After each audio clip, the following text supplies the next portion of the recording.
My name is Dr. Jon Dabach, and I answer your relationship questions. I'm going to get right into the emails. Got some longer ones for you today. Gonna do a few. Try to do these a little bit more rapid fire than usual. Dear John, I feel stupid even writing this because from the outside, my marriage probably looks fine. I'm 52. My husband's 55. We've been together for almost 30 years, and we barely fight. But honestly, I think part of the reason we don't fight is because we just don't talk about anything real anymore. He comes home, he eats dinner, watches YouTube videos on his phone, or falls asleep in the recliner. I ask him about his day and get one word answers. If I bring up anything emotional, he acts irritated like I'm starting a problem. Last week, I was crying in the kitchen after a rough phone call with my sister, and he literally walked in, grabbed leftovers from the fridge, kissed the top of my head, and walked back out without even asking what was wrong. And somehow that hurt more than if he'd been mean. The letter goes on a little bit more, but I think that's a good place to kind of pause. So, what's happening here? If you guys have been together for 30 years, let's look at the good things. First of all, the good thing is he walked into the kitchen and he actually kissed your forehead. And I know that sounds crazy that I'm picking one good thing, but to me, that says he still cares. He still cares about you. He still wants to see you happy, but likely he can't handle negative emotions. He doesn't know what to do, and it's uncomfortable for him. Does that mean that you're just destined to never have a partner, a husband who can handle whatever emotional validation or resonance that you need? No, but it's a good it's a good thing to just kind of be honest with where things are at the moment. So if you know anything about attachment style, chances are just from reading this one story from you, this one little paragraph, that your husband is a dismissive avoidant. Now, it's a thing that we talk about a lot online these days. If you watch me on Instagram or if you watch other YouTubers, you'll see that attachment theory is kind of in vogue right now. It's been something that's kind of come back to the fray in terms of the social lexicon. People are just talking about it, but it's misunderstood. So I'm going to try and sum it up in a way that hopefully makes you understand what your husband's dealing with and then how you can overcome that. So when someone has dismissive avoidant attachment, they can't handle negative emotions. They're painful. The confrontation, the idea of sitting in that negativity is too scary. Could be for a lot of different reasons. Could be that nobody in his own childhood taught him how to be comforted through it. And so he just had to deal with it alone. And the way that he dealt with it alone is by repressing it. And so he might actually think that what you want is space, and he's not understanding that's not effective. But that also could be that, that's the way he processes and he doesn't know what else to do. So, and there's lots of things. If somebody's abused as a child, then for sure they're not going to have a person who is comforting and helps them process their emotions. That in fact that might actually lead to more abuse because it's more of a demand on their abuser, and so they can't do it. So there could be wires crossed in the brain that says negative emotions are literally dangerous physically. And so he scares away from them. Now, because you've been together for 30 years, even when you're crying with your sister, he manages to walk past and kiss you on your forehead. So he's not looking at you as being unsafe, but the emotions themselves. Could also be, I want to put this out there because sometimes this isn't talked about enough, could also be that because he never had anybody help him through hard times, he's resentful that other people expect him to help them with theirs. Why do you get a Lamborghini? I never got a Lamborghini. That's not the way this world works. You have to take care of your emotions yourself. That might be the narrative in his head. So how do you fight through this? It's unfair to say this. I'm going to just throw that out there before I even say it. But the truth is, the way that you handle this is by building up your partner's confidence. In an ideal world, they're going to therapy themselves and they're building their own confidence up. Will that likely happen, especially in a situation like yours where he's 55? No. Chances are, slim to none. So your choices are stay in the relationship like this, leave, or if you want to try the third option, to build his confidence up. What does that look like? Looks like you going up to him saying, listen, I'm having a really hard day. I don't need your advice, and I don't need you to sit there in silence, but can you hold me? Can you ask me lots of questions about why I feel this way or what happened and make me feel like you care? Only you can make me feel better. You're the hero that I need right now. Your ability to sit there and just listen to me have a hard day and make me think that someone else in the world cares that I'm having a hard day by asking me questions about it, that is something you and only you can give me. 'Cause I don't need it from my sister, I don't need it from my friends. Now, is that a lot to ask of you? Yeah, it's a lot. It's a lot to ask of somebody who's been neglected for so many years. So if you need to process for a while on your own and get the strength to do that, go ahead, have your own therapist, but that's kind of what is needed to break it without seeing both of you and talking to both of you and, kind of a full session breaking. That's partly, that's my job or a therapist's job or a coach's job if you're going to sit down with them and they unpack and they try to build the confidence up if they're good of the dismissive avoidant. But short of that, it's up to you. I'm sorry to say. So that's kind of the short version of the answer. Going to the next question. Next little write-in I have up here. Dear John, I found out my husband has been secretly pretending to be a country music producer online for almost 3 years. Okay. Just when you think you've seen everything, this is a new one for me. I thought he was cheating because he kept locking himself in the garage at night, whispering into his headset. Usually, by the way, when that happens, men are kind of with pornography or chatting with people or sometimes gaming or doing something naughty like, gambling all your money on the crypto market or something. So she's right to be suspicious, but I wouldn't have guessed this, that he's a country music producer. All right, so let's continue. Turns out he's been catfishing women on Facebook as a guy named Rhett Carson and giving them fake music career advice. One woman mailed him homemade banana bread, and another apparently thinks she's flying to Nashville to meet him this summer.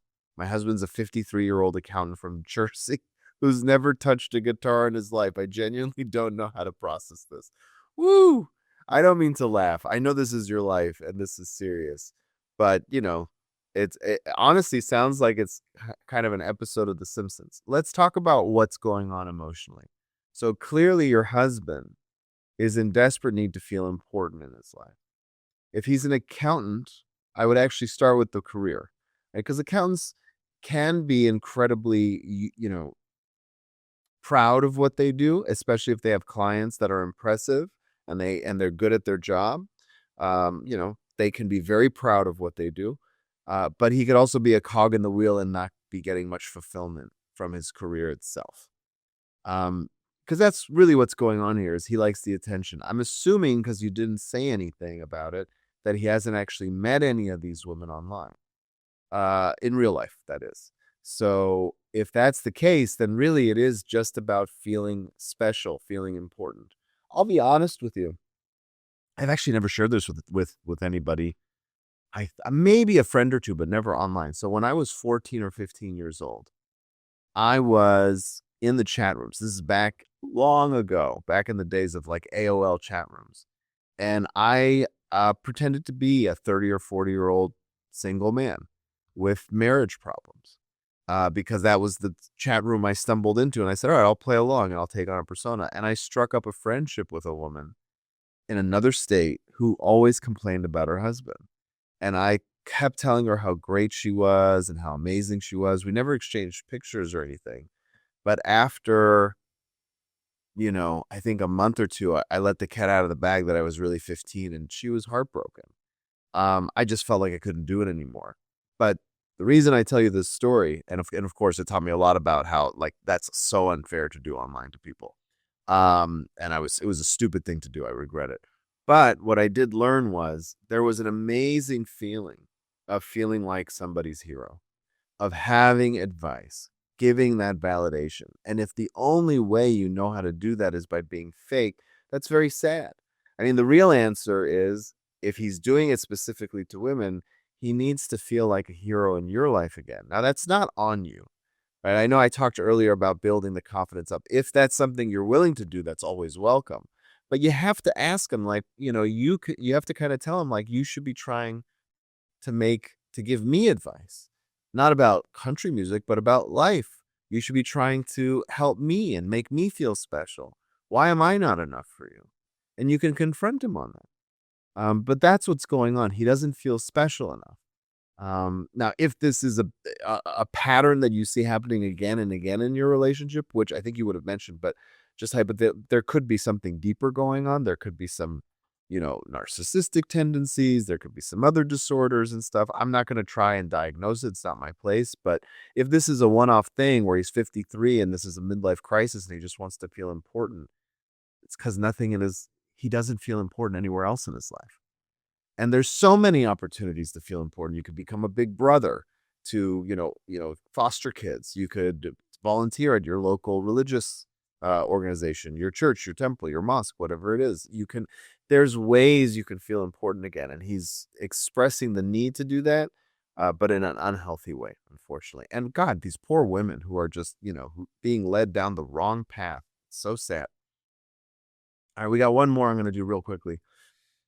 Dear John, my wife got really into manifestation videos during the pandemic, and now she thinks our house has bad spiritual energy because I'm skeptical. Because I'm skeptical. Okay. Skeptical of what? Skeptical of the manifestation. Last month, she paid a woman $900 to cleanse masculine darkness from our bedroom using smoke and tuning forks. Tuning forks is new. I haven't seen that one. Smoke, I've seen people burn sage. I came home from Costco and found my wife crying while a stranger in linen pants screamed at a wall. Oh man, people, the details people choose to share. Screamed at a wall because apparently my sarcasm had attached a negative entity to the guest bathroom. We've been married 22 years and somehow this is a real sentence I'm typing to another grown man. Oof. I am so sorry, first of all. I'm sorry that she's taking on things. And I mean, since the pandemic, so she's been into this for years at this point. I'm gonna try and paint the optimistic version of this. So it's only $900, and I know that that's a lot of money to a lot of people, and it's a lot of money to me, quite frankly. But if she's been into this for years and she hasn't fallen into the trap of buying somebody's $12,000 VIP coaching or spent thousands on various courses, $900 is you getting off cheap, buddy. I actually had a client once who had a Romani, which is they're normally called something else with a G.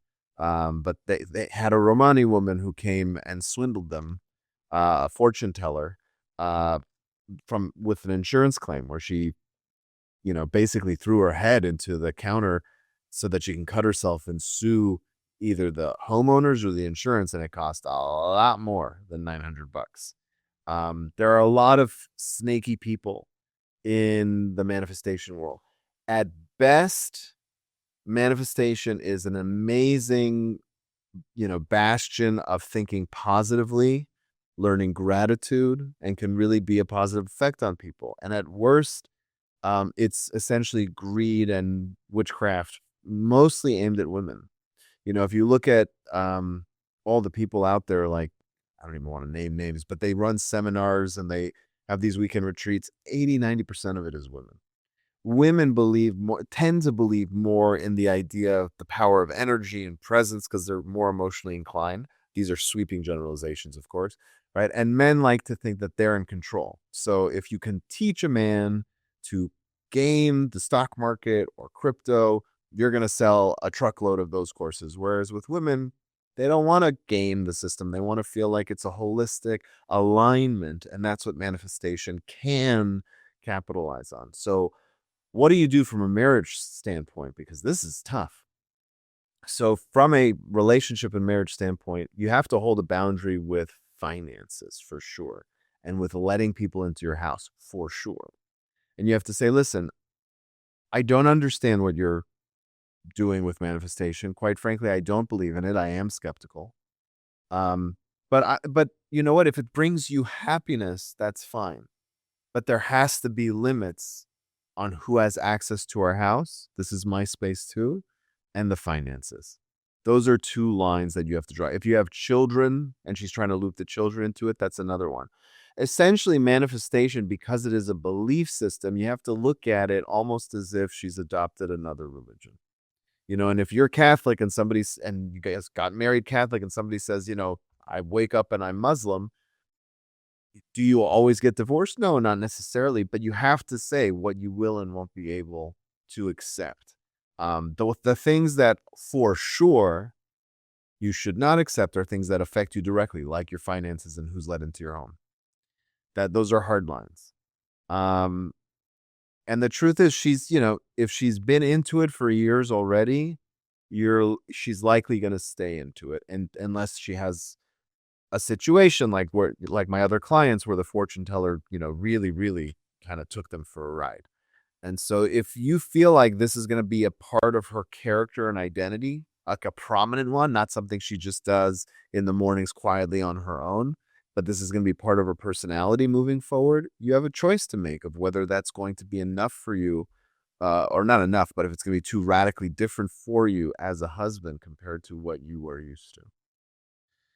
It's a tough decision and it's a tough conversation to have, but you need to have it. Do not ignore this and sweep it under the rug. You need to hold boundaries and you need to ask yourself some of those hard questions. I always joke with people, if my wife came up to me and said, I love you so much and you've been the man of my dreams for the last, what was it, almost 16 years now. But I decided I had a spiritual awakening and I decided I'm poly and I want to date many people. As much as I love my wife and we share 4 children together, I would give her a big kiss on the cheek or mouth, and I'd say, "I love you, Michelle, but this is the end of the road. There are certain things I cannot accept. It's not for me. If it's for you, it breaks my heart, but I will not entertain and tolerate that." And as hard as it would be, I would move out that night, right?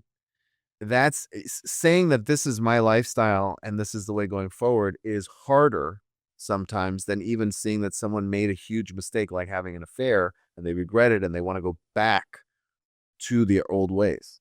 If someone says I'm poly and I want to sleep, I'm talking about polyamorous, by the way, if you're not familiar with the term where they date multiple people. But if they say I'm poly and I want to date multiple people, they're not saying I made a mistake. They're saying I want to become, even if they've never touched anybody else, but they said, I want to become something that you will never accept. I am out of there. So you have to see how much of this is actually going to affect who she is and the relationship itself. If my wife came up to me and said, "I think I'm Catholic," my heart would break. But I would ask a million questions, right? And not because I have anything against Catholics, I'm just Jewish. But I would ask a million questions. I would say, "Do you plan on going to church every Sunday? Do you intend on taking the children? Are you going to try and, indoctrinate them into the church? Our kids are in private school."